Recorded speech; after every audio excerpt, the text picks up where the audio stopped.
যে একবার মসজিদে যায় আল্লাহর জন্য, আল্লাহ তাআলাই সব দেয়, সংসদে দাঁড়ায় বৃষ্টির জন্য নামাজ আদায়, বৃষ্টির জন্য দোয়া করে।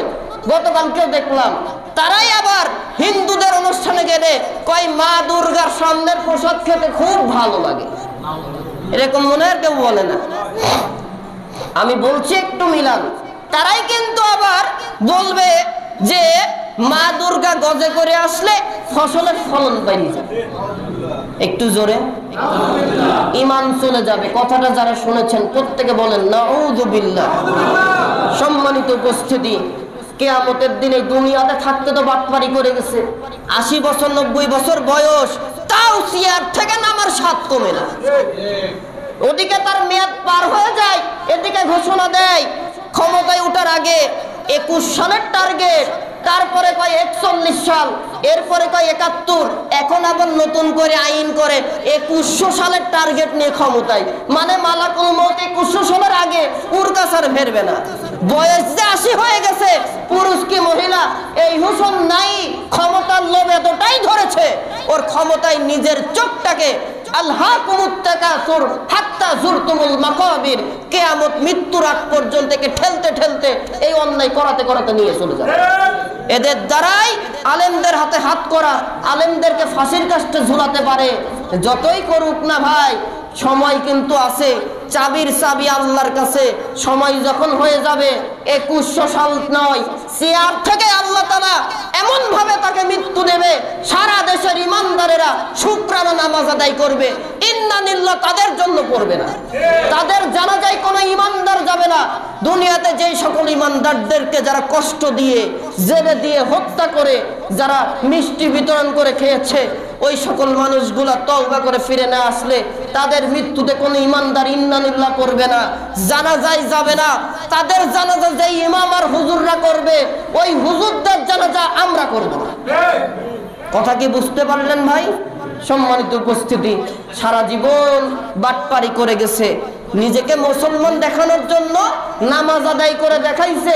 আর নেতা কর্মীরা বলে আমার নেত্রী প্রতিদিন তাহাজ্জুদ পড়ে। ঠেলা কি, নবীজিও প্রতিদিন পড়েনি, উনার নেত্রী প্রতিদিন তাহাজ্জুদ পড়ে, অথচ আল্লাহর নবীও মাঝে মাঝে তাহাজ্জুদ। কথা কি আমার বোঝেন তো? জবাব দেন নাকি? আল্লাহর নবী নিয়মিত তাহাজ্জুদ পড়েনি, আর উনি প্রতিদিন তাহাজ্জুদ পড়ে। উনি নাকি কোরআন শরীফ না পড়ে আর ফজরের নামাজ আর কোরআন তেলাওয়াত না করে কোনো কাজই শুরু করে না।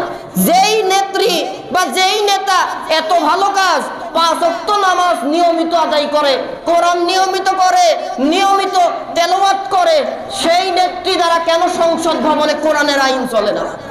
তার মানে বুঝতে হবে এইগুলা সম্পূর্ণ ভুল ধরা। ওর আসল যাদের সাথে মিলে যায় তাদের সাথে ও মিলিত আছে। কিয়ামতে সব প্রকাশ হবে। এই নামাজও পড়েছে লোক দেখানোর জন্য, লোকের জনগণের মেজরিটি পার্সন ব্যক্তি যেই মতের আর যেই ধর্মের, তাদের সমর্থন নিয়ে টিকে থাকার জন্য কিয়ামতে সব দেখা হবে। আল্লাহ বলবে কিরে এইগুলা কেন করলি? ও বলবে আল্লাহ এইগুলো আমি করিনি, তোমার ফেরেশতারা আমার পছন্দ করতো না, জোর করে লেগেছে। তাদের কথা হবে। পাপী মানুষের কথা আল্লাহ তাআলা রাগান্বিত হয়ে যাবেন, সাথে সাথে মুখ বন্ধ।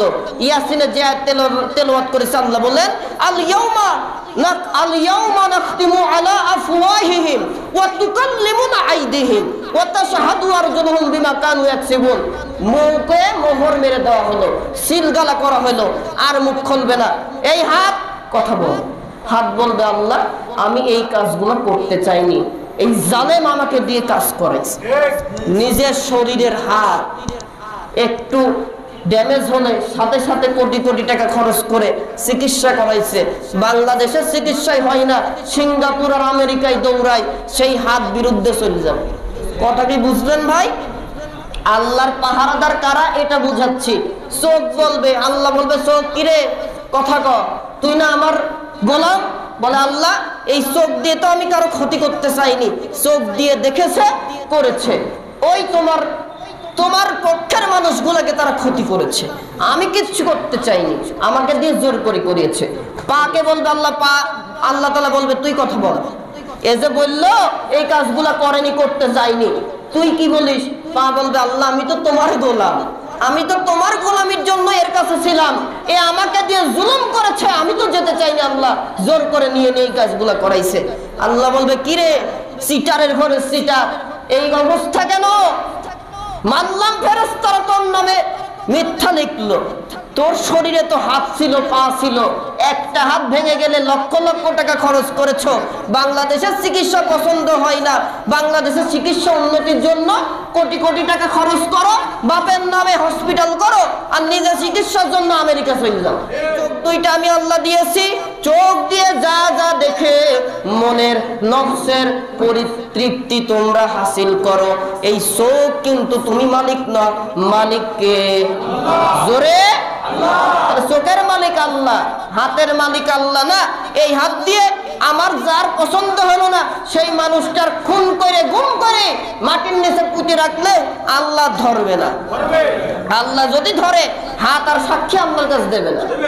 কিয়ামতের ময়দানে এই পাপী তাপী বান্দাগুলা যারা দুনিয়াতে আল্লাহর বিরোধী কাজ করেছে, নবীর আদর্শের বাইরে যারা দুনিয়াতে চলে গিয়েছে, মৃত্যুর আগ পর্যন্ত যারা হেদায়েত পায়নি, হেদায়েত ছাড়া যারা মৃত্যুবরণ করলো, কিয়ামতের ময়দানে ওখানেও যে বাটপারি কথা শুরু করবে। আউযু বিল্লাহি মিনাশ শাইতানির রাজিম।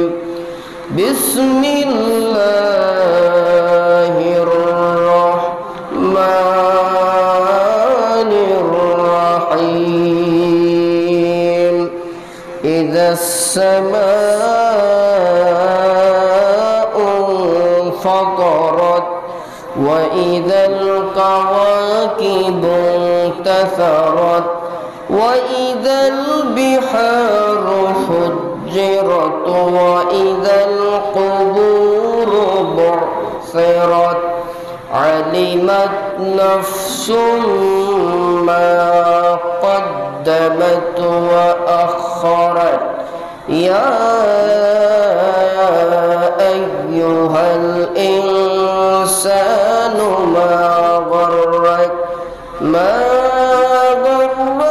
بربك الكريم الذي خلقك فسواك فعدلك في أي صورة ما شاء ركبك كلا بل تكذبون بالدين وإن عليكم لحافظين كراما كاتبين يعلمون ما تفعلون إن الأبرار لفي نعيم وإن الفجار لفي جحيم يصلونها يوم الدين وما هم عنها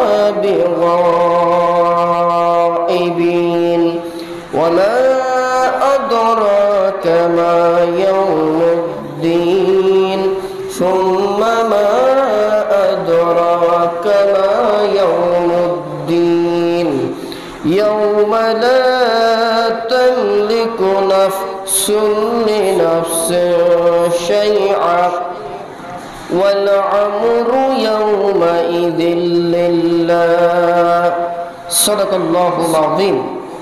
ইরশাদ হচ্ছে, যখন আকাশ ফেটে পড়বে, যখন তারকাসমূহ খসে খসে ঝরে ঝরে পড়বে, যখন সাগরগুলাকে উত্তাল করে তোলা হবে, যখন কবরগুলো উপড়ে ফেলা হবে, তখন প্রতিটি মানুষই জেনে যাবে সে কিয়ামতের জন্য কি পাঠিয়েছে এবং কি এমন কাজ সে রেখে এসেছিল দুনিয়াতে, যার পাপ পুণ্য কিয়ামত পর্যন্ত তার হিসাবে জমা হয়েছে। হে মানুষ, কোন জিনিসটি তোমাকে তোমার মহিমান্বিত রব আল্লাহর ব্যাপারে ধোকায় ফেলে রাখলো? যিনি তোমাকে সৃষ্টি করেছেন, অতঃপর তোমাকে সোজা সুঠাম করেছেন, সৌন্দর্য দিয়েছেন, সামঞ্জস্যপূর্ণ করেছেন, তিনি যেভাবে চেয়েছেন সে আঙ্গিকেই তোমাকে গঠন করেছেন। সুবহানাল্লাহ। না এ কি তোমার শেষ বিচারের দিনটিকে অস্বীকার করছো, নাকি তোমরা শেষ বিচারের দিনটাকে কি অস্বীকার করছো? অবশ্যই তোমাদের ওপর পাহারাদার নিযুক্ত আছে। এরা হচ্ছে সম্মানিত লেখক, তারা জানে তোমরা যা কিছু করে থাকো। নিঃসন্দেহে নেক লোকেরা সেদিন আল্লাহর অসীম নেয়ামত তথা জান্নাতের ভেতরে থাকবে, সুবহানাল্লাহ। আর অবশ্যই পাপী বান্দারা, গুনাহগার বান্দারা থাকবে জাহান্নামে। শেষ বিচারের দিন তারা সেখানে পৌঁছে যাবে, সেখান থেকে তারা আর কোনোদিন অদৃশ্য থাকবে না। ও নবী, আপনি কি জানেন শেষ বিচারের দিনটি কি? ও নবী, আসলে আপনি কি জানেন শেষ বিচারের দিনটি কি? সেই দিন যেদিন কোনো মানুষই একজন আরেকজনের কাজে আসবে না। সেদিন ফাইসালা হবে চূড়ান্ত, ক্ষমতা থাকে একমাত্র কার? আল্লাহ। সাদাকাল্লাহুল আযীম। সম্মানিত উপস্থিত মুসল্লিয়ান ইকরাম, বাড়িতে বসে থাকা মা ও বোনেরা, উপস্থিত জুমুয়ার নামাজের সম্মানিত সুপ্রিয় মুসল্লিয়ান ইকরাম, আসসালামু আলাইকুম ওয়া রাহমাতুল্লাহ। শুকরিয়া আদায় করছি মহান আল্লাহ তাবারক ওয়া তাআলার আলিশান দরবারে, যিনি আমাদেরকে প্রতি সপ্তাহের ন্যায় এই সপ্তাহেতেও জুমুয়ার সালাত আদায়ের লক্ষ্যে নামধারী মুসলমানদের থেকে যাচাই বাছাই করে আল্লাহর শ্রেষ্ঠ ঘর মসজিদে আসার তৌফিক দিলেন। পড়ে নিচ্ছি আলহামদুলিল্লাহ। দুরূদ ও সালাম বর্ষিত হোক বিশ্ব মানবতার মুক্তির দিশারি নবী মুহাম্মদুর রাসূলুল্লাহ সাল্লাল্লাহু আলাইহি ওয়াসাল্লামের উপরে। রূহের প্রশান্তি কামনা করছি যারা ঈমান নিয়ে চলে গিয়েছেন কবরে, বিশেষ করে আল্লাহর জমিনে আল্লাহর দ্বীন ইসলামকে প্রতিষ্ঠা করার জন্য যারা রক্ত দিয়েছেন, আল্লাহ তাদের শাহাদতের সর্বোচ্চ মাকাম দান করে তাদের রক্তের বিনিময়ে এই বাংলাদেশের জমিনে ইসলামী রাজ প্রতিষ্ঠা করে দেন বলে আমিন।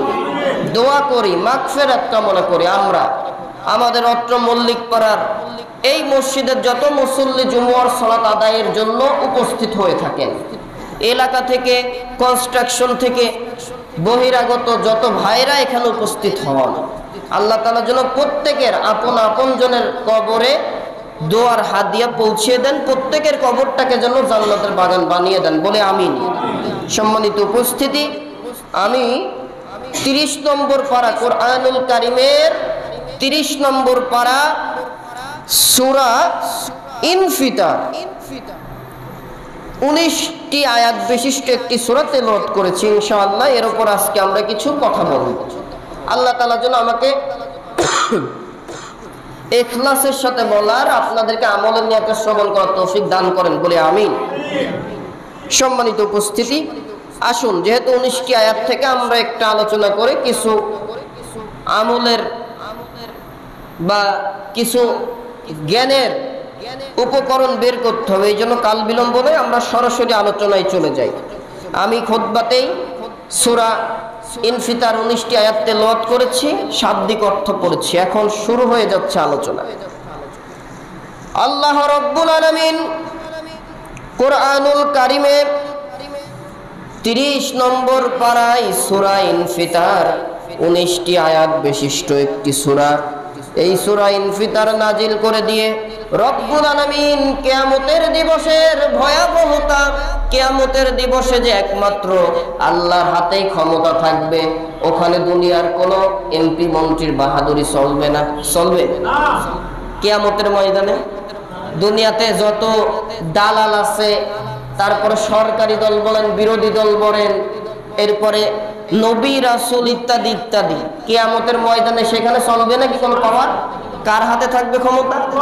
রব্বুল আলামিন এই সূরার ভেতরে ওই কিয়ামতের দিবসে তার হাতেই সকল ক্ষমতা, সকল ক্ষমতার চাবিকাঠি যেহেতু সেই রব্বুল আলামিনের কাছেই থাকবে, আমাদেরকে হুঁশিয়ার করে দিচ্ছেন ও দুনিয়ার মানুষ, আমি 1500 বছর আগে এই কোরআনুল কারীম নাজিলের জন্য পাহাড়ের উপরে আমি কোরআন নাজিল করতে চাইলাম, পাহাড় জবাব দিল, গো আল্লাহ, তোমার বাণী, ওই কোরআনের বহন, কোরআনের ভার আমি বহন করতে পারবো না।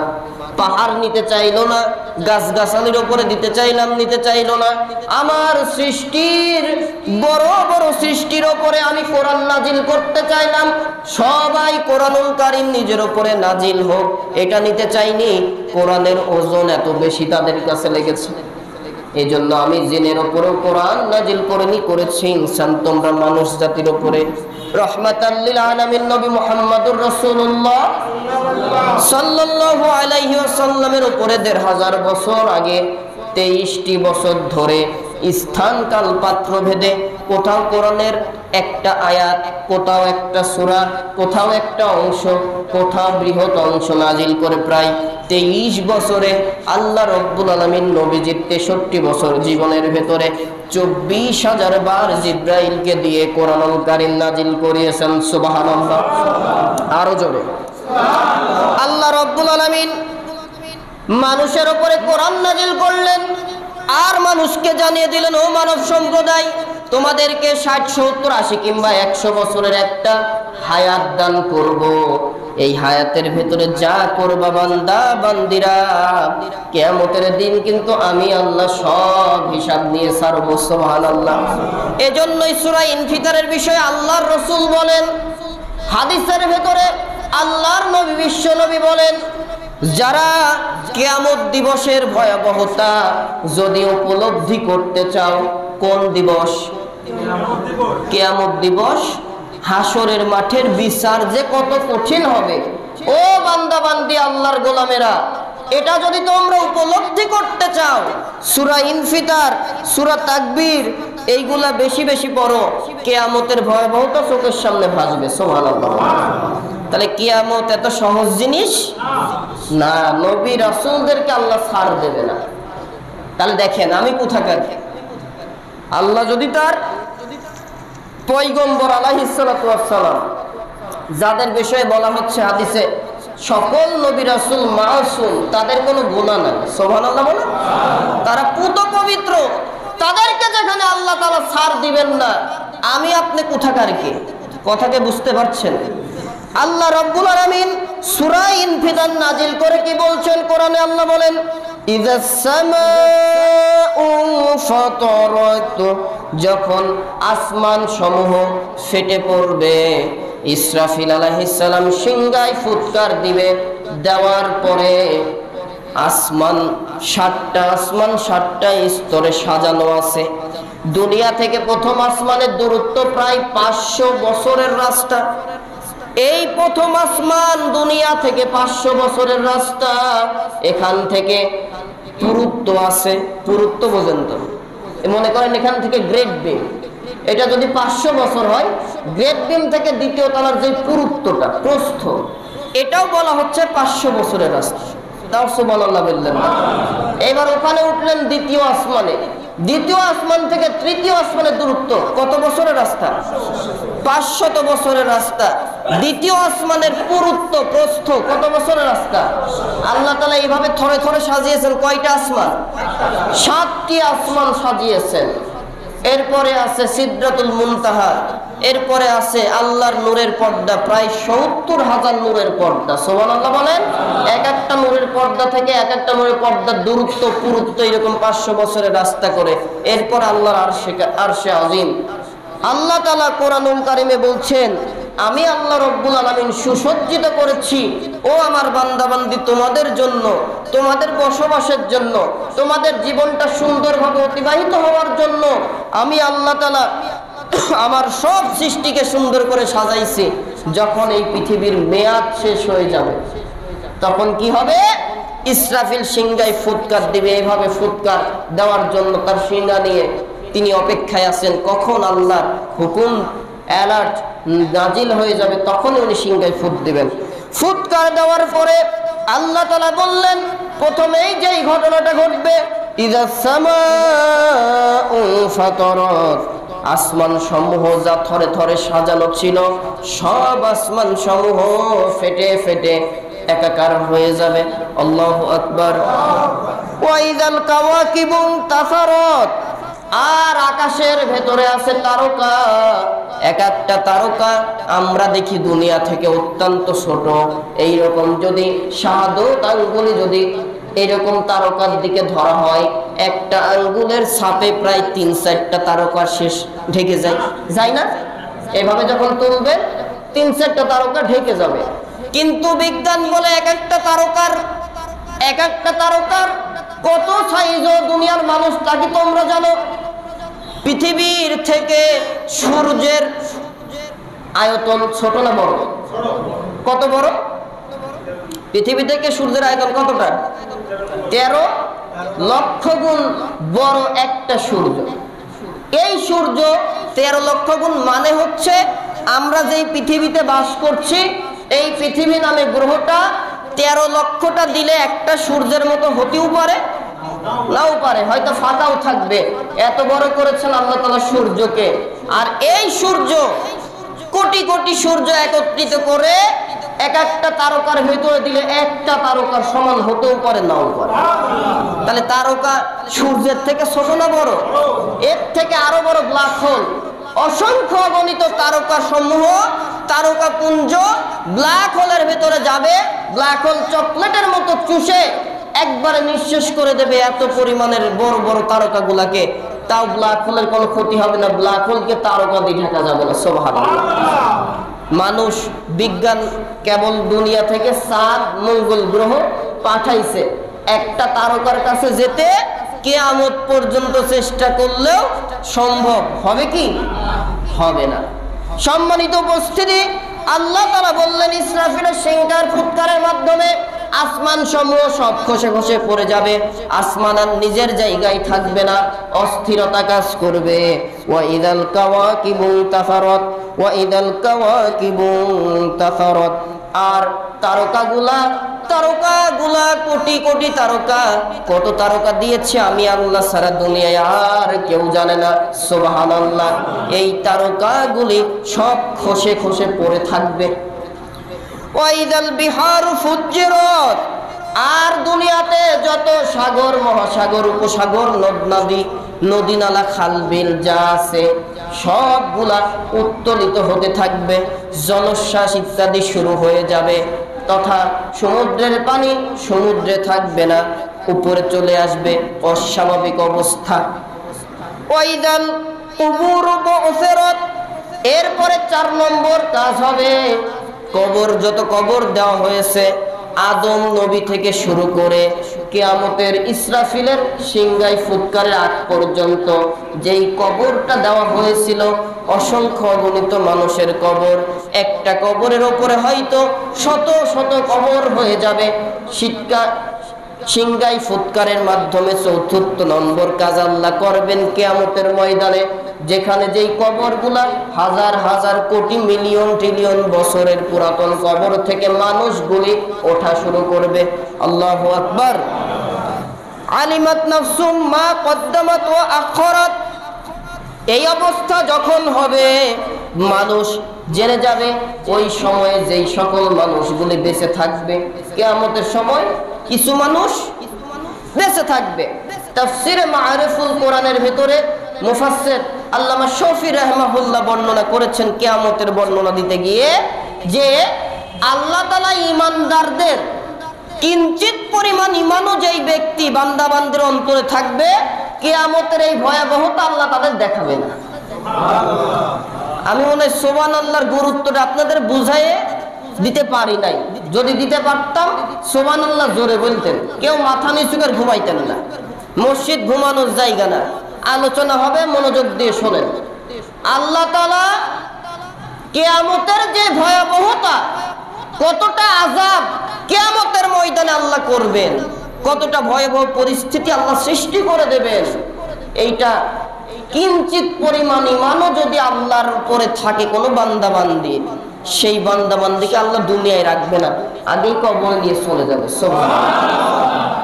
মারিফুল কোরআনে বর্ণনা করা হচ্ছে কিয়ামত দিবস শুরু হওয়ার আগে একটা বাতাস আল্লাহ দিবে যত ঈমানদারগুলো আছে। এর আগে ঘটনা ঘটবে কি, ঈসা দুনিয়াতে আসবে, দাজ্জালকে ধ্বংস করবে, এরপরে ইয়াজুজ মাজুজ এই জাতিকে ধ্বংস করবে। দুনিয়ায় একটা সুন্দর সুশীল জান্নাতি একটি সমাজ চালু হয়ে যাবে। মেয়াদ প্রায় 40 বছরের কাছে পৌঁছবে। এরপরে ইমাম মাহাদিরও মৃত্যু হবে, ঈসারও মৃত্যু হবে। মানুষ আস্তে আস্তে আবার আল্লাহর নাফরমানিতে লিপ্ত হয়ে যেতে থাকবে। এরপরে কিয়ামতের পূর্বে চুকিটাকি ঈমান যার যতটুকু ছিল ওই ঈমানদারদেরকে আল্লাহ তাআলা একটা বাতাস দিয়ে, সেই বাতাসে একটা রোগ হবে, ডান বা বাম বগলের কথা বলা হচ্ছে, বগলে এক প্রকারের ঘা হবে। এই ঘাতে যত ঈমানদার দুনিয়াতে বাঁচবে সকলের মৃত্যু হয়ে যাবে। কারণ কি? মুফাসসিরিন ইকরাম বলছেন মাআরিফুল কোরআনের ভেতরে আল্লাহ তাআলা কিয়ামতের এই ভয়াবহ আযাব কোন ঈমানদার বান্দা বান্দিকে তিনি স্পর্শ করাবে না। সুবহানাল্লাহ। চলে যাবে। দুনিয়াতে বেঁচে থাকবে কাফের মুশরিকরা, আল্লাহ বিরোধীরা। তারা বলবে আলিমাত নাফসুম মা কদ্দামাত ওয়া আখরাত। আজকে প্রতিটি মানুষই জেনে যাবে যে কি পাঠিয়েছে ওই বিচার দিবসের জন্য, আর কি কাজ করে এসেছিল। পাপ পুণ্য কিয়ামত পর্যন্ত হিসাব তার জমা হয়ে আছে। সুবহানাল্লাহ। এরপরে আল্লাহ তাআলা বলেন ইয়া আইয়ুহাল ইনসানু মা গররাকা বিরাব্বিকাল কারীম। ইয়া আইয়ুহাল ইনসান, ও মানব সম্প্রদায়, যত মানুষ আমি আল্লাহ সৃষ্টি করেছি।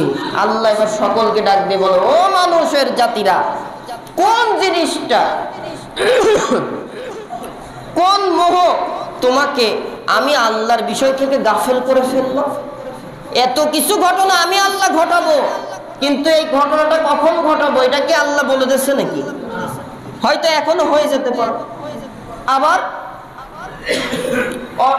শত শত কোটি বছর পরেও হতে পারে, কিন্তু কখন হবে সেটা তো জানো না। তাহলে তোমরা বেঁচে আসো, তোমাদের কাছে কোরআন দিয়েছি, সব জানানো যাচ্ছে, পড়ানো যাচ্ছে, আলেম ওলামা নবীর উত্তরসূরিরা জানিয়ে জানিয়ে দিচ্ছে। তারপরেও কি তোমরা একটু বিবেকের তালা তোমাদের খোলে না? কোন জিনিসে তোমাকে আমি আল্লাহর পথ থেকে দূরে করে ফেললো? কথাটা কার? আল্লাহ জিজ্ঞাসা করছেন। অথচ আমি আল্লাহ কি করেছি তোমার জন্য জানো? আল্লাহ আমাদের বলছে, ও আমার বান্দারা, তোমাকে কোন জিনিস আমার পথ থেকে দূরে সরালো তুমি কি জানো না আমি তোমার জন্য কি করেছি? আল্লাহ রাব্বুল আলামিন বলেন আল্লাযী খালাকাকা ফাসাওয়াকা ফাআদালাক। আমি আল্লাহ তো তিনি যিনি তোমার মতো মানুষকে সুন্দর সুঠাম সামঞ্জস্যপূর্ণ করে বানিয়েছি। সুবহানাল্লাহ। ফি আই সূরাতিম মা শাআ রাক্কাবাক। আমি আল্লাহ তাআলা যেই চেহারা যেই আকৃতি তোমার জন্য চুজ করেছি, আমার কাছে যেইটা ভালো লাগছে সেই রকম চেহারার আকৃতি দিয়ে, সেই রকম গঠন দিয়ে বান্দা বান্দি আমি আল্লাহ রব্বুল আলামিন তোমরা মানুষ জাতিকে সৃষ্টি করেছি। সুবহানাল্লাহ। আরো জোরে সুবহানাল্লাহ। আল্লাহ তাআলা সূরা ৩ এর ভেতরে আরো বলেন লাকাদ খালাকনাল ইনসানা ফি আহসানি তাকবীম। আমি আল্লাহ তাআলা তোমরা মানুষ জাতিকে অবনয়ন সৌন্দর্য দিয়ে পাঠিয়েছি। ও মানুষেরা, তোমাদের একজনের কাছে আর একজনের চেহারা ভালো নাও লাগতে পারে। কেউ দেখো নাকটা বাঁকা, ইস ওর নাকটা এমন কেন? কেউ দেখে এক হাত বড় এক হাত ছোট, কেউ দেখে এক পা বড় এক পা ছোট। আছে না নাই? আছে তো। কেউ দেখে দাঁত নাই, কেউ দেখে চোখ আছে, চোখের ভিতরে মনি নাই। কেউ দেখে জন্ম থেকে দুইটা ঠ্যাঙই আছে, এক ঠ্যাঙের পায়ের পাতা দেয়নি। কারিগরকে কেউ আছে হাত দিয়েছে, হাত একটা চামচের মতো করে রাখছে, এই আঙ্গুল নাই, আর এক হাতের আঙ্গুল রাখছে। কেউ বা শরীরটা আছে, হাতও নাই পাও নাই। ও বান্দা বান্দি, যত রকমের মানুষ আমি আল্লাহ সৃষ্টি করেছি, একে অপরের কাছে তোমাদের খারাপ লাগতে পারে। মনে রাখো, জেনে রাখো, একটু মাথায় নিয়ে যাও, তোমার এই চেহারাটা আমি আল্লাহ নিজে পছন্দ করেছি, সেভাবেই তোমাকে তৈরি করা হয়েছে। সুবহানাল্লাহ। এর থেকে শিক্ষা, মানুষের চেহারা যেমনই হোক না কেন ঘৃণা করা যাবে না। কথা কি বোঝাতে পারলাম? কাউকে কখনো খোটা দেওয়া যাবে না যে কালোর গোষ্ঠী কালো, তোর মতো এত কালো কি দুনিয়াতে আছে? কত ফর্সা, এত সুন্দর যদি আল্লাহ তাআলা আমাকে বানাইতো কতই না ভালো হতো। এই আফসোস করা যাবে না, কারণ আল্লাহ আমাকে আপনাকে যেভাবে বানিয়েছেন এই পছন্দটা সন্দেহ নাই তো। এই আয়াতে কারিমে আল্লাহ সেটাই বলছেন, ফি আইয়ি সূরাতিন মা শাআ রাক্কাবাক। আল্লাহু আকবার। আমি আল্লাহ, তুই বান্দা বান্দি যেই চেহারা পেয়েছো এইটা আমি আল্লাহ পছন্দ করেছি। সুবহানাল্লাহ। তাহলে এই চেহারার মালিক কে? এটা পছন্দ কার? তাহলে দুনিয়ার মানুষ পছন্দ করুক আর না করুক আমার যায় আসে না। যেই আল্লাহ সৌন্দর্য দিয়েছেন, আমার এই সৌন্দর্যটা যিনি পছন্দ করেছেন, যিনি দুনিয়াতে বাঁচাইছেন, আমি তো তারই গোলামি করার জন্য বাধ্য। কথা কি বুঝলেন ভাই? এরপরে আসেন আল্লাহ তাআলা বলেন, وَإِنَّ عَلَيْكُمْ لَحَافِظِينَ وَإِنَّ عَلَيْكُمْ لَحَافِظِينَ। অবশ্যই তোমাদের উপরে পাহারাদার নিযুক্ত আছে। কারা নিযুক্ত আছে? এটা মোটামুটি ওই সাধারণ যারা নামাজ কালাম পড়ে না তাদের উপর আছে আর কি, নাকি? তাদের উপরে আছে, হুজুরের উপরেও আছে, মুসল্লির উপরেও আছে, নামাজির উপরেও আছে। তবে যারা মোটামুটি ক্ষমতায় বসে সংসদ পরিচালনা করবে তাদের উপরে এই মালাকুল এই কেরামান কাতিবিনা থাকে না। ওদের দরজা মোটামুটি যতদিন চেয়ারে থাকবে ততদিন ওদের গেট বন্ধই থাকে। এই জন্য ওরা চুরি করলেও তারা দেখে না, ডাকাতি করলেও দেখে না, মানুষ খুন করলেও দেখে না। মানুষের ঈমান, এক একটা ভোট, জনসমর্থন, এটা চুরি করে করে ক্ষমতায় বসলি এটা আর কেউ দেখুক, আল্লাহর ফেরেশতারা দেখে না। দেখে? যদি তারা মনে করত কোনদিন জনগণের এই জাতির সমর্থন বাদে শুধু বাংলাদেশ না পৃথিবীর কেউ কোন ক্ষমতার চেয়ারে বসে থাকতে পারত না। আল্লাহ তাআলা বলে, বান্দা, ও বান্দা বান্দি, শুধু ক্ষমতাসীন না, হুজুর বলো, মুসল্লি বলো, ইমাম বলো, খতিব বলো, সাধারণ মুসল্লি, নামাজি, বেনামাজি তথা মানুষ যারা বেঁচে আছো প্রত্যেকের উপরে আমি আল্লাহর পক্ষ থেকে পাহারাদার আছে। সুবহানাল্লাহ। পাহারাদার কারা? কিরামান কাতিবিন, কিরামান কাতিবিন, এরা হচ্ছে সম্মানিত লেখকবৃন্দ। ইয়ালামুনা মা তাফআলুন, এরা জানে তোমরা কি মনের ভিতরে চিন্তা করো আর কি কি কাজ করো। দরজাটা বন্ধ করে দিয়ে কি মনের ভিতর চিন্তা করে কাজ করো তোমার পাশের শুয়ে থাকা স্ত্রীও জানে না, কিরামান কাতিবিন ঠিকই জানে। কথা কি বুঝলেন? এরপরে আমি বলতে চাই, আল্লাহ রাব্বুল আলামিন আমাদের উপরে তার পাহারাদার নিযুক্ত রেখেছেন। এই পাহারাদার শুধু কিরামান কাতিবিন না, আরো পাহারাদার আছে যারা সব সময় আল্লাহ তাআলার কাছে সাক্ষী দেওয়ার জন্য আমাদের সব কিছু তারা সাক্ষী থেকে যাচ্ছে। বলতে পারবেন সেইগুলা কি? হ্যাঁ বলেছেন, কিরামান কাতিবিন তো ডান বাম কাঁধে আছে, তারা তো লিখে রাখে, দায়িত্ব তার। আমার শরীরের ভেতরে শরীরের মালিকটা কি আমি নাকি? ওরে ভাই, শরীরের মালিক যদি আমি হতাম তাহলে আমার হাতটা কেটে গেলে সাথে সাথে বলতাম এই ঠিক হয়ে যা, ঠিক হতে বাধ্য ছিল। পাটা ভেঙে গেলে ডাক্তারের কাছে যাওয়া লাগতো না, বলা হয়তো ঠিক হতে বাধ্য ছিল। তার মানে এগুলো আমার নিয়ন্ত্রণে না, কার নিয়ন্ত্রণে? ওই যে রাস্তা দিয়ে যাচ্ছে কেউ, মোটরসাইকেল অ্যাক্সিডেন্ট করেছে, মরার আগেই বা চাকার নিচে পড়ার আগে যদি আল্লাহ এগুলো আমার নিয়ন্ত্রণে রাখতো, মানুষের নিয়ন্ত্রণে রাখতো, বলে দিত এই খবরদার আমার উপর দিয়ে যাই কর, আমাকে যেন পিষে ফেলিস না, শুনতে বাধ্য ছিল, পিষতে পারত না, কারণ এটা মানুষের নিয়ন্ত্রণাধীন থাকতো। কিন্তু এইগুলো নিয়ন্ত্রণ কে করেন?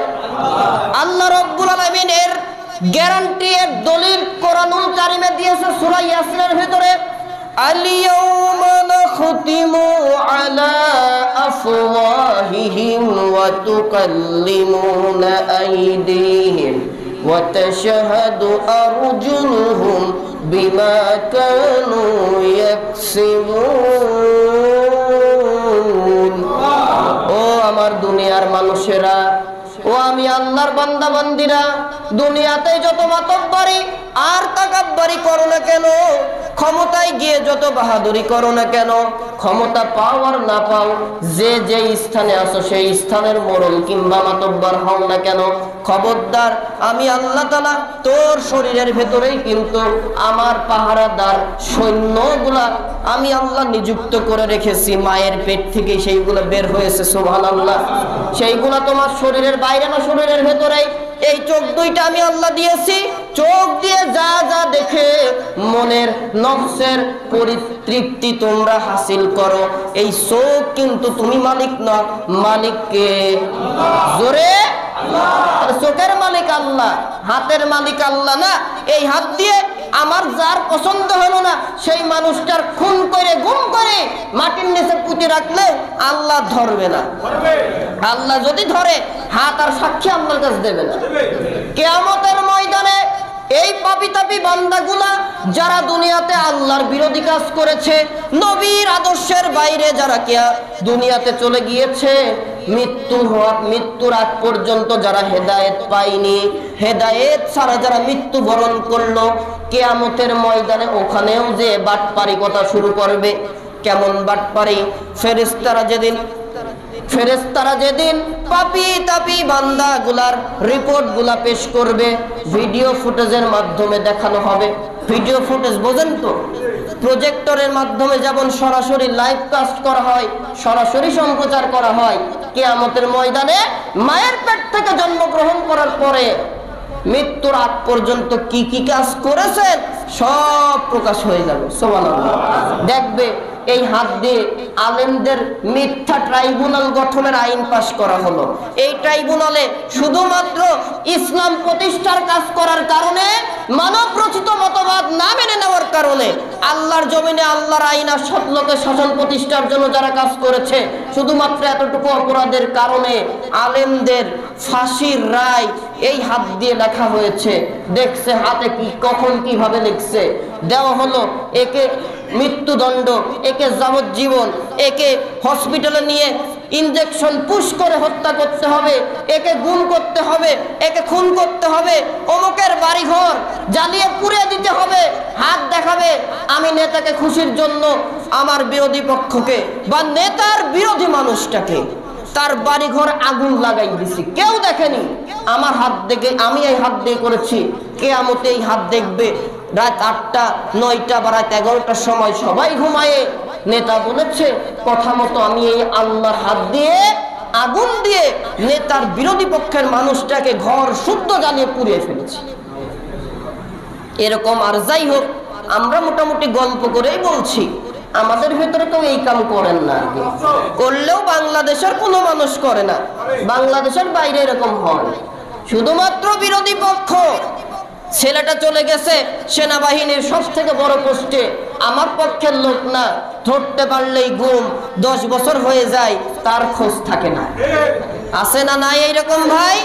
সম্মানিত উপস্থিতি, কিয়ামতের ময়দানে এই হাত লাইভ কাস্ট যখন হবে, আল্লাহ তাআলাও তার দেখবেন, ওই বান্দাটাও দেখবে, বান্দা বান্দি উভয় দেখবে।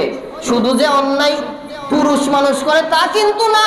আমরা দেখি মাঝে মাঝে দেশের কিছু নেত্রীও হয়ে যায়, তারা তাদের নেতৃত্বে এমনকি বলা চলে যে তাদের হুকুম ছাড়া তাদের দলের কোনো কাজই হয় না।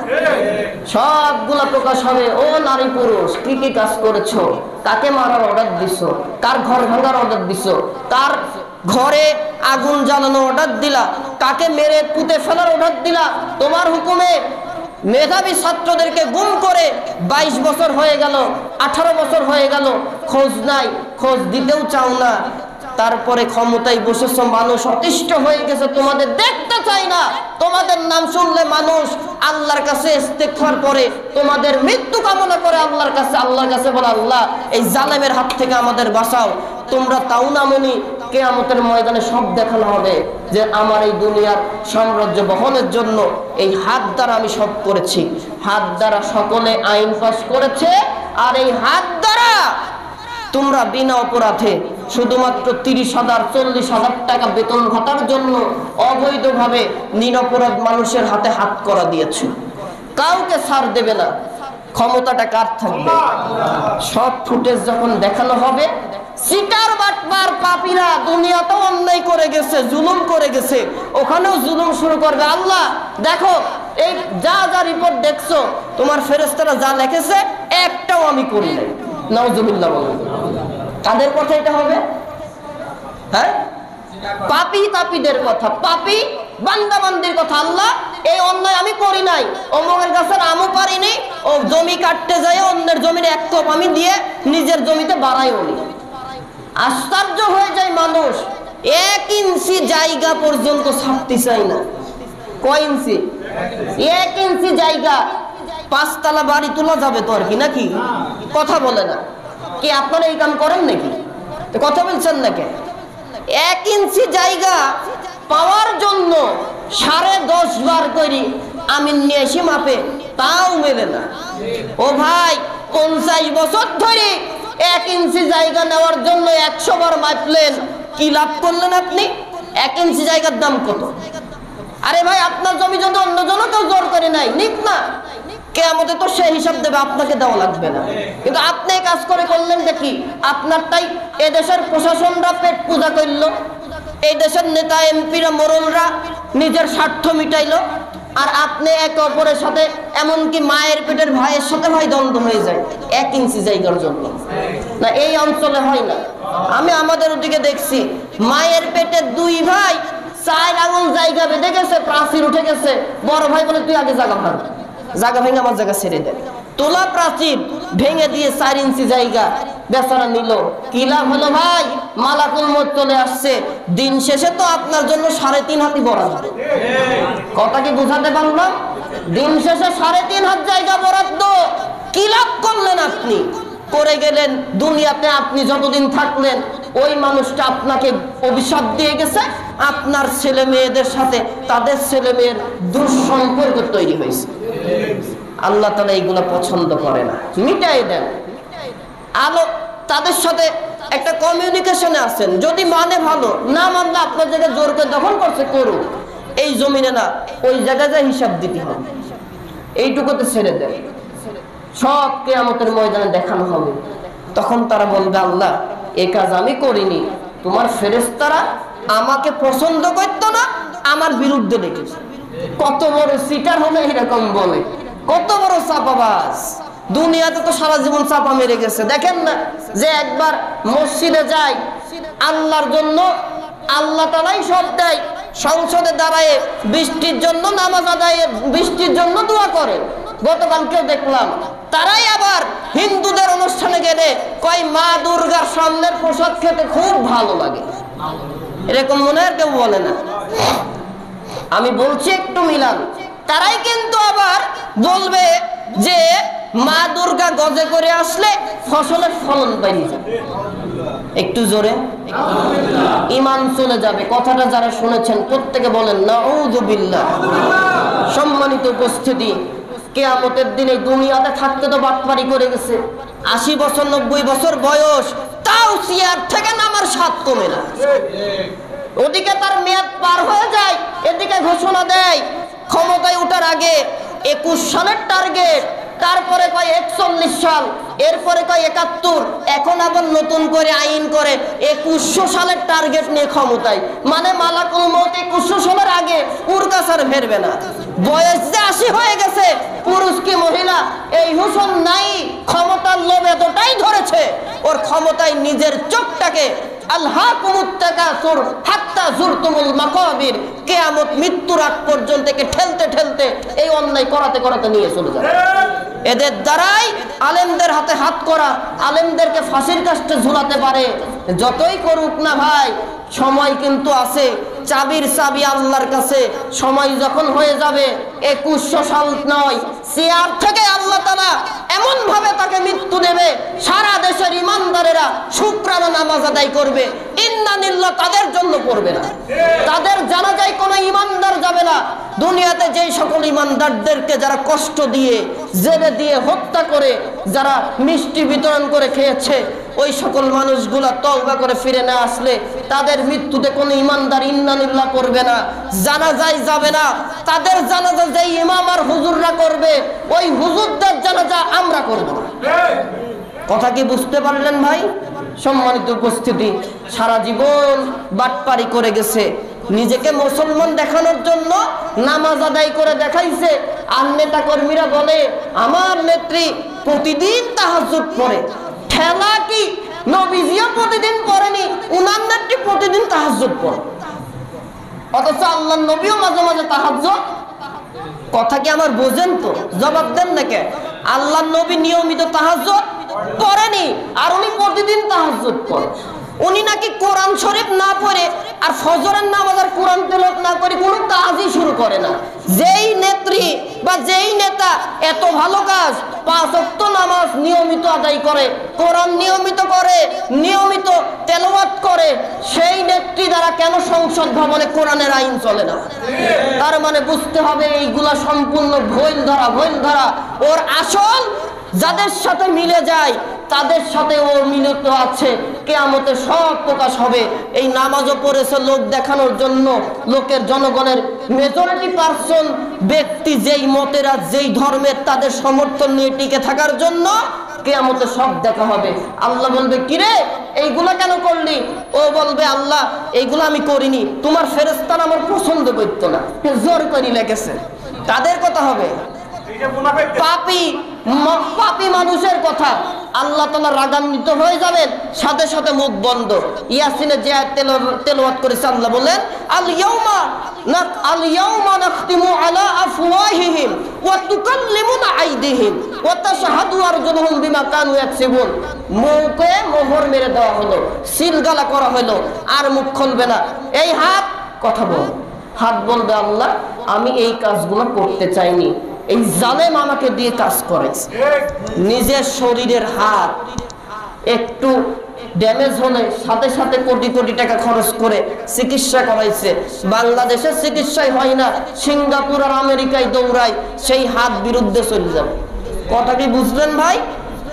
আল্লাহর পাহারাদার কারা এটা বুঝাচ্ছি। চোখ বলবে, আল্লাহ বলবে চোখ কিরে কথা ক, তুই না আমার গোলাম? বলে আল্লাহ এই চোখ দিয়ে তো আমি কারো ক্ষতি করতে চাইনি, চোখ দিয়ে দেখেছে করেছে, ওই তোমার পক্ষের মানুষগুলোকে তারা ক্ষতি করেছে, আমি কিচ্ছু করতে চাইনি, আমাকে দিয়ে জোর করে করিয়েছে। পাকে বলবে আল্লাহ পা, আল্লাহ তাআলা বলবে তুই কথা বল, এ যে বললো এই কাজগুলা করেনি, করতে চাইনি, তুই কি বলিস? পা বলবে আল্লাহ আমি তো তোমার গোলাম, আমি তো তোমার গোলামির জন্য এর কাছে ছিলাম, এ আমাকে দিয়ে জুলুম করেছে, আমি তো যেতে চাইনি, আল্লাহ জোর করে নিয়ে এই কাজগুলা করাইছে। আল্লাহ বলবে কিরে সিটারের ঘরে সিটার, এই অবস্থা কেন? মানলাম ফেরেশতারা তোর নামে মিথ্যা লিখলো, তোর শরীরে তো হাত ছিল, পা ছিল, একটা হাত ভেঙে গেলে লক্ষ লক্ষ টাকা খরচ করেছো। বাংলাদেশের চিকিৎসা পছন্দ হয় না, বাংলাদেশের চিকিৎসা উন্নতির জন্য কোটি কোটি টাকা খরচ করো, বাপের নামে হসপিটাল করো, আর নিজে চিকিৎসার জন্য আমেরিকা চলে যাও। সিটারি করার জায়গা তো আর পাও নাই। আমি কি বুঝাতে পারছি? এইগুলো যে করলি তোর হাত আর তোর পা তো বিপক্ষে গেল, কি বলিস? তখন নিচ হয়ে যাবে। আল্লাহ তাআলা এই জন্যই বললেন ও বান্দা বান্দি তোমার উপরে কিন্তু আমার পাহারাদার নিযুক্ত আছে, তুমি ঘুমায়েও কি স্বপ্ন দেখো কেউ জানে না, আমার পাহারাদার সব জানে। সুবহানাল্লাহ, আমি আল্লাহ তাআলার কাছে রিপোর্ট থাকে। এরপর আল্লাহ তাআলা বললেন কি ইন্নাল আবরার লাফি নাঈম, নিঃসন্দেহে কিয়ামতের ময়দানে এই সাক্ষীগণ যাদের পক্ষে সাক্ষী দেবে আর যারা ডান হাতে আমলনামা পেয়ে যাবে, আমি আল্লাহ তাআলা তাদের সম্মান দিব। তাদেরকে আমি আল্লাহ তাআলা শুধু জান্নাত দান করব না, জান্নাতের অধিবাসী আমি আল্লাহ সকল ঈমানদারদের করে দিব। সুবহানাল্লাহ। ওয়া ইন্নাল ফুজ্জারা লাফি জাহিম, আর পাপী বান্দা যারা দুনিয়াতে মাপ চাইনি, মাপ নেয়নি, মাপ পাইনি, তাদের সামনে যত ওয়াজ করা হয়েছে, মসজিদে গেছে হুজুর কি বলে মিলাই, আর নামাজ শেষ করে দেয় বলে দাঁড়া হুজুরের মজা দেখাচ্ছি। এরকম কেউ করে না। তাফসীর মাহফিলে যায়, হেদায়েতের জন্য না, হুজুর দেখে আমার দলের জন্য কি বলল আর কি বলল না, সব মিলাই হুজুরের নামে মিথ্যা মিথ্যা মামলা সাজাই।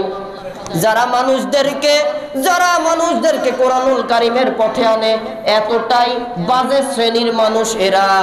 ওই সকল আলেমদের বিষয়ে, আলেমের বয়স যদি হয় 50 বছর, বলে 50 বছরের ভেতরে ও 3.5 লাখ মা বোনের ইজ্জত নষ্ট করিস। তাহলে একটা মানুষ কি এতগুলা মানুষের ইজ্জত নষ্ট করতে পারে? এ কি শয়তানও বিশ্বাস করে? এই জালেমরা কিন্তু এইগুলাও সাজায়। এক একটা আলেমের নামে মিথ্যা মামলা দেয় যে 50,000 মা বোনের ইজ্জত নষ্ট করেছে এই ব্যক্তি। তাহলে ওর পাওয়ারটা কি? কথাকে আমি বুঝাতে পারছি ভাই? একটু মাথায় বিবেকে লাগান তো। একটা মানুষ কি 50,000 নারীর ইজ্জত নষ্ট করতে পারে? 50 বছর ধরে পারবে? হ্যাঁ, তাহলে ইবলিস শয়তানও বিশ্বাস করে না। আর এই কাফের মুশরিকগুলা এটাও বাস্তবায়ন করা ঈমানদারদেরকে ফাঁসির কাস্টে চলে। আল্লাহ রাব্বুল আলামিন বলবে, ওই বান্দারা, আমি যা দিলাম তুই তো তা নিজেও করলি না। তোর নিজের শরীরের ভেতরে আমার সৈন্যরা তোর বিপক্ষে চলে গেছে। আজ তোর পক্ষে কেউ যাবে না, তুই যেহেতু মাপ পাস নাই। এই জন্য আল্লাহ তাআলা এই বাম হাতটাকে বুকের ভেতরে দেবে, বুকের ভেতর দিয়ে পেছন দিয়ে বের করবে এইভাবে, আর হাতে দেবে আমলনামা। যারা বাম হাতে আমলনামা পারবে তাদের স্থান কোথায়? সবাই বলে জাহান্নামে যাবে। যখন আমলনামা পড়তে পারবে না, আল্লাহ তাআলা বলবে তোরা পড়া শুরু কর নিজের আমলনামা। কয় আল্লাহ আমি তো দেখতেই পাচ্ছি না, পড়বো কি করে? আল্লাহ তাআলা ফেরেশতাদের বলবে, এই ফেরেশতারা ওর মাথাটা ঘুরাই দে। মাথাটা কট করে ঘুরাই দেবে পেছনের দিকে, হাত এইভাবে বুদ্ধি আমলনামা পড়বে, তার নামে তার স্থান হবে ইন্নাল ফুজ্জারা লাফি জাহিম। অবশ্যই এই পাপীরা যারা আমলনামা বাম হাতে পেয়ে যাবে তাদের স্থান হবে জাহান্নামের ভেতরে। বলেন নাউযুবিল্লাহ। ইয়াসলাউনাহা ইয়াউমাদ্দিন। শেষ বিচারের দিন তারা ঠিক মতো সেখানে পৌঁছে যাবে। মানে কিয়ামতের দিন এমন একটা দিন হবে, এই দিনে ঈমানদারদের জন্য যোগ্য স্থান আরশের ছায়া ডান পাশে, আর বেঈমানদের জন্য হবে জাহান্নাম। ওয়ামা হুম আনহা বিগাইবিন। সেখানে তারা আর কোনোদিন অদৃশ্য থাকবে না। আল্লাহ তাআলা বললেন কিয়ামতের দিন জান্নাতীরা জান্নাতে যাবে, জাহান্নামীরা জাহান্নামে যাবে। আর কারো অদৃশ্য রাখা হবে না, ডাইরেক্ট যে যার জায়গায় চলে যাবে। কে দিবেন? জোরে বলেন। ঘুমাচ্ছেন নাকি আপনারা? কথা বলেন। সেই দিনের ক্ষমতা কার? এইগুলা দেবে কে? এরপরে আল্লাহ তাআলা নবীকে বলেন, ও নবী, ওমা আদরাকা মা ইয়াউমুদ্দিন। আপনি কি জানেন বিচারের দিনটা কেমন হবে? সুম্মা মা আদরাকা মা ইয়াউমুদ্দিন। ও নবী আবার জিজ্ঞাসা করি, বলেন তো বিচারের দিনটা কি? ইয়াউমা লা তামলিকু নাফসুন লিনাফসিন শাইআ। এমন দিন, বিচার দিবসের দিন হবে, মানুষগুলো অতিষ্ঠ হয়ে জন্মদাতা মায়ের জন্মদাতা বাবার কাছে যাবে। বাবা গো, তুমি আমার জন্য কত কষ্ট করেছো, আজকে আমি তোমার আদরের সন্তান। একটা নেকির জন্য আমার আমলের পাল্লাটা ভারী হয় না। তোমার আমলনামা থেকে একটা নেকি যদি আমাকে দিয়ে দাও, আমি তো জান্নাতে যাব। এই বাবা তো সেই বাবা, দুনিয়াতে সন্তানের জীবনটাকে গোছানোর জন্য চুরি হোক, ডাকাতি হোক, যাই করে হোক টাকা অর্জন করেছে, 5-10 তলা বাড়ি করেছে। সন্তান যা চাইলো তাই দিয়ে দিল। ব্যান্ড সঙ্গীত করবে, পকেটের টাকা নিয়ে চলে যায়। কোন অনুষ্ঠান হয়, অনুষ্ঠান গান বাজনা ছাড়া হয় না, ডিজে পার্টি করবে। বাবার পকেটের টাকা দিয়ে সন্তানের জন্য ডিজে পার্টি করায়। এটা করলে তো খুব নেকি হয় আর কি। কথা বলে না। তার মানে আপনারা এই পক্ষের লোক। জোরে বলেন, গান বাজনা ডিজে পার্টি হালাল? কে করেছে হারাম? আপনি টাকা দিয়ে করালেন কেন? আপনি নিজেও তো জাহান্নামে যাবেন, আপনার সন্তানকেও জাহান্নামে পাঠালেন। আপনি ফজরের নামাজ পড়তে আসেন, আপনার সন্তানকে নিয়ে আসতে পারেন। আপনি কিসের বাবা? কিসের বাবা? আপনি তো আপনার সন্তানকে কল্যাণ করলেন, আপনার সন্তানকে জাহান্নামের দিকে পাঠালেন। আপনার সন্তানকে আলেমদের সাথে সম্পর্ক করতে দিতে পারেন না। এমন বন্ধু বান্ধব তৈরি করে যারা সব দেশাখোর, জুয়াখোর, ভানখোর, তারিখোর, মানুষ মানুষকে হত্যা করে বেড়ায়, এদের সাথে আপনার ছেলে আপনার মেয়ে বন্ধুত্ব করে বেড়ায়, আপনার পকেটের টাকা নিয়ে বারত্ব করে, আপনি বাবা হয়ে দেখতে পারেন নাই, আপনি তো বাবা নামের কলঙ্ক। আপনি নিজেও জাহান্নামে যাবেন, আপনার সন্তানও জাহান্নামে যাবে। শুধু জাহান্নামে যাবে না, আপনার জন্য জাহান্নাম অর্ডার হয়ে গেছে, ওয়াজিব হয়ে গেছে। সন্তান বলবে আল্লাহ এই কাজগুলো আমার বাবা করাইছে, বাবা নিষেধ করেনি, বাবাকে টেনে আনা হোক। তুমি কেন করছো? বাবা চুপ করে আছে, জবাব নাই। ফেরেশতাদের বলা পর বাবাকে পেরে দাও, পেরে দেওয়া হবে। বাবার বুকের খাঁচার উপরে পা দিয়ে সন্তান যাবে জাহান্নামে। জান্নাত ওয়াজিব হওয়া, ওই বাবা মাকে জাহান্নামে যেতে হবে সন্তানের কারণে। নাউযুবিল্লাহি মিন যালিক। তাহলে কি সন্তানকে এরকম বেপরোয়া করা যাবে? আজ আপনার সন্তান মুরব্বীদের সালাম দিতে পারে না, আপনার সন্তান ভালো ব্যবহার করতে পারে না, আপনার সন্তান ছেলে হোক মেয়ে হোক অবৈধ মেলামেশা করে, প্রেম প্রীতি করে বেড়ায়, পড়ালেখার নাম করে গন্ডায় গন্ডায় টাকা, রেস্টুরেন্টে ঘুরে ঘুরে। আপনি বাবা মার দায়িত্ব নাই। আপনি সন্তানের জন্য যেমন টাকা দেন, ওই টাকা কোন খাতে খরচ করে হিসাব নেওয়ার দায়িত্ব আপনার। তথা আপনার সন্তান যতদিন বেঁচে থাকবেন কোনো অন্যায়কারী যেন না হয় সেদিকে লক্ষ্য রাখতে হবে। কিয়ামতের দিন এমন হবে, বাবা বলবে আমি চিনি না, মার কাছে যাবে, মা তোমার আমলনামা থেকে একটা নেকি দাও। মা বলবে আমি দুনিয়ায় কোনোদিন বিয়েই করি নাই, তুমি কি আমি চিনি না। নাউযুবিল্লাহ। সব হতাশ হয়ে নবীদের কাছে যাবে। আদমের মতো নবী বলবে আজকে আমার কোনো মাতব্বরি নাই, আমি তোমাদের জন্য আল্লাহর কাছে সুপারিশ করতে যাব। আল্লাহ যদি বলে আদম রে এত ভালোবেসে তোকে আমি জান্নাতের মালিকানায় জায়গা দিলাম, শুধু একটা নিষেধ ছিল, ওই নিষিদ্ধ গাছের কাছে যাবি না। তুই তো শুধু গেলেই না, তুই তোর বউকে নিয়ে গেলি, সেইখানকার ফলও খালি। কিরে আদম এত ভালোবেসে তোকে জায়গা দিলাম, জান্নাতের মালিকানা দিলাম, এই কাজ করলি কেন? হিসাব দে। আদম বলবে ও আমার সন্তানেরা, তোমরা আজকে আল্লাহর কাছে সুপারিশের জন্য আসছো। আমি আদমকে যদি আল্লাহ এই কথা জিজ্ঞাসা করে আমার কাছে জবাব নাই। আল্লাহু আকবার। চলে আসবে নূহের কাছে। নূহ বলবে আমিও পারবো না, কারণ যেদিন মহাপ্লাবনে আমার নৌকাটা চলা শুরু করলো, আমি আমার রক্তের টানের আলোকে আমার সন্তান কাফেরদের কাতারে কেনান, নূহের ছেলে কেনান কাফের, ঈমান আনেনি, তার বউয়ের প্ররোচনায় পড়ে সে বেঈমানদের কাতারে চলে গেছে। নূহ প্লাবনের সময় হাতটা এইভাবে বাড়াই দিয়েছে সন্তানকে তোলার জন্য। আল্লাহ ডাইরেক্ট নোটিশ জারি, নূহ তাড়াতাড়ি হাত তোলো, নারে নবুয়তের খাতা থেকে তোমার নাম কাটে। দেখেন কতটা হুঁশিয়ারি। নবীকে পর্যন্ত আল্লাহ ছাড় দেয়নি। নূহ বলবে আল্লাহ যদি ওই দিন বলে কিরে নূহ তুই আমার পয়গম্বর ছিলি, রক্তের টান দেখাতে গেলি কেন?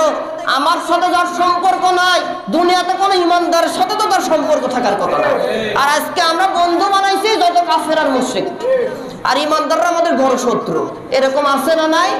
সম্মানিত উপস্থিতি, নবীরা হতাশ হয়ে যাবে। শুধুমাত্র নবী মুহাম্মদুর রাসূলুল্লাহ তিনি সুপারিশ করবে, তাও তার সুপারিশের আগে আমার আপনার জন্য যদি এই কোরআন আমার আপনার পক্ষে সার্টিফিকেট দেয় যে আল্লাহ আমি কোরআন সাক্ষী দিচ্ছি তোমার এই বান্দাবান্দি আমাকে বিশ্বাস করে, আমাকে মেনে, আমাকে পড়ে পড়ে জীবন অতিবাহিত করেছে, তাহলে বিশ্ব নবীর সুপারিশ আমার আপনার জন্য চলবে। সুবহানাল্লাহ। এই জন্য আল্লাহ বলেন ইয়াউমা লা তামলিকু নাফসুন লিনাফসিন শাইআ, এমন দিন তোমাদেরকে উপস্থিত করব যেই দিন কেউ কারো কাজে আসবে না। ওয়াল আমরু ইয়াউমাইযিল লিল্লাহ, চূড়ান্ত ফয়সালা একমাত্র আমি আল্লাহর হবে। এই জন্য সে আল্লাহ তাআলার পরিপূর্ণ ঈমান নিয়ে দুনিয়া অতিবাহিত করতে হবে। আল্লাহর আইন আছে যেখানে আমি আপনি নামাজি মুসলমান থাকতে হবে, সেখানে আল্লাহর আইন নাই যার সাথে, সে যত ভালো মানুষই হোক না কেন ঈমানদার তার সাথে বন্ধুত্ব করবে না।